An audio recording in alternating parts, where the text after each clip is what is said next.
Everyone, তো আজকে সকাল থেকে কোনো ক্লিপ নিতে পারিনি। তো বেলা 1:30 বাজে, আমরা এখন বেরিয়ে পড়েছি। বার্থডেতে নেমন্তন্ন আছে, তাই জন্য তাহিরপুর যাবো। তো এখানে দেখো আমরা পৌঁছে গেছি, আর এখানে সে কেক কাটিং সব হয়ে গেছে, কারণ আমি পৌঁছাতে প্রায় 3টে বেজে গেছিলো। তো এই পুচকিটার হচ্ছে জন্মদিন, আর আমাদের খিদে পেয়ে গেছিলো, আমরা খেতেও বসে পড়েছিলাম। তো যাই হোক, এই পুচকিটাকে আমি লিটিল ঢুঙি বলে ডাকি। তো তারপরে ওখান থেকে বেরিয়ে আমাদের বাড়িতে সবার সাথে দেখা টাকা করে আবার রওনা দিলাম আমাদের বাড়ির উদ্দেশ্যে। তো তারপরে বাড়িতে এসে একটুখানি ফ্রেশ হয়ে আবার চলে গেলাম মেলাতে। এখানে শিবরাত্রি উপলক্ষে মেলা হচ্ছিল। তো মেলা ঘুরে টুরে আমার হাজব্যান্ড দেখুন এখানে বল খেলছে।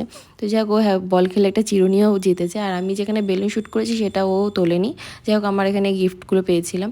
তারপরে টুকিটি খাওয়া দাওয়া করে কেনাকাটি করলাম। 4টে স্ন্যাক্সের প্লেট কিনেছি, আর একটা পার্স, আর হচ্ছে এই প্যাকটা কিনেছি। এটাকে মারলে আবার কোয়াকিং সাউন্ডটাও শোনা যায়। আর বেলুন ফাটিয়ে এই গিফটগুলো পেয়েছি, আর আমার বর এই চিরুনিটা পেয়েছে। তো আজকে ব্লগটা এখানে এন্ড করছি। কেমন লাগলো জানিও। Thank you.